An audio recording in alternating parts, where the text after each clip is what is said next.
Class 7th English grammar chapter 13 vocabulary. Search any 6 word on internet, right there meaning. कोई 6 word internet से आप देखिए और उनके मतलब 6 वर्ड आपके माइंड में जो भी आए उनके मीनिंग देखिए और इसमें लिखिए।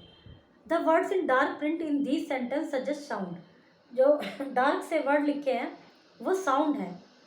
Circle the most appropriate word that can replace the word in pink. और इसमें जो नीचे ऑप्शंस है उसमें से उस वर्ड पर टिक कीजिए जो इस वर्ड की जगह आ सके। जैसे I could hear the rustling of chains as the prisoner walked along the corridor. Prisoner corridor में चल रहा है तो मुझे उसकी चैन की आवाज़ आ रही है, तो इसकी जगह क्या यूज़ हो सकता है? क्लैंगिंग हो सकता है, वो आपस में रगड़ रही है। As the lady walked her silk sari made a swishing sound. Swishing की जगह क्या आ सकता है? हिसिंग तो सांप के लिए आता, मरमरिंग बोलने के लिए, रसलिंग आ सकता है, वो आपस में रगड़ रही हैं। I could not hear anything that she said in the racket of the traffic. जो ट्रैफिक की जो साउंड थी उसमें मैं कुछ नहीं सुन सकी जो उसने कहा। तो डिन साउंड, क्रैकल्ड साउंड वर्ड आ सकता है। तो इस तरह से जो अप्रोप्रिएट वर्ड है उसको मैं लिखना है। इसके बाद है ऑक्सीमोरन। ऑक्सीमोरन होते हैं is a combination of words that mean the opposite of each other. जो एक दूसरे के अपोजिट होते हैं ऑक्सीमोरन, विरोधाभास उनमें फीलिंग होती है। Match the words that make oxymoron. इनके टेरेबली के अपोजिट इसमें ढूंढने हैं। जैसे टेरेबली माने बहुत भयंकर, इसका गुड, इस तरह से। फिर है मेटाफर।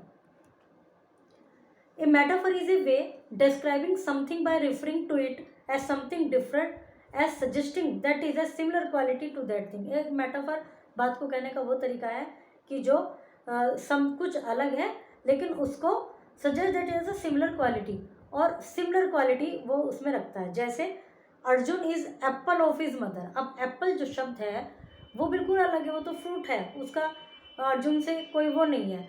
लेकिन इसमें कहा गया है कि अर्जुन अपनी माता की एप्पल ऑफ हिज मदर है, अपनी माता की आंखों का सेब है। वैसे वो आता है तारा, आंखों का तारा। तो इस तरह के वर्ड उसमें क्या होता है, मेटाफर जो फिगर ऑफ स्पीच है उसमें अलंकार कहते हैं जिसको। तो मेटाफर जो अलंकार है उसमें क्या होता है कि दूसरी चीज़ को जो कि उससे अलग है उसको वही चीज़ मान लिया जाता है। जैसे आंखों का तारा, तारा जो आसमान में रहता है और आँख तो है ही अपनी, तो इस तरह से। तो ये मेटाफर कहलाता है। What is the word which when joined with the masculine of women. Women का जो मैस्कुलिन है man becomes an informal name of a person. एक ऐसे व्यक्ति का नाम बन जाता है जो प्रेडिक्ट करता है rain, humidity and temperature in the days to come. इन सबको प्रेडिक्ट करता है। कौन करता है? मेट्रोलॉजिकल, इस तरह से। तो इसमें वही फाइंड आउट करना है इनके लिए वर्ड, पूरा जो दिया हुआ है इसके लिए एक वर्ड नीचे से फाइंड आउट करना है।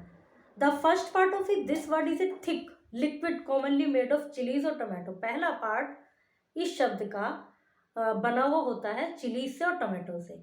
The second part rhyme with the second part of the word in one above.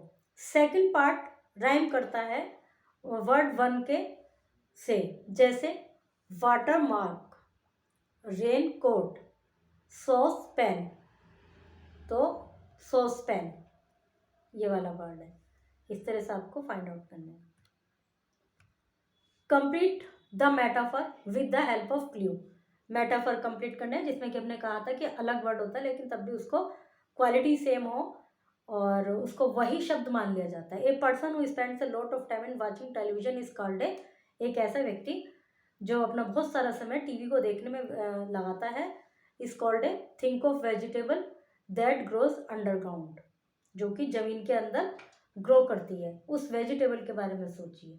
तो ट्राई कीजिए इसमें क्या हो सकता है। बाकी आपको आंसर की में आंसर तो मिल ही जाएंगे। Chapter is completed.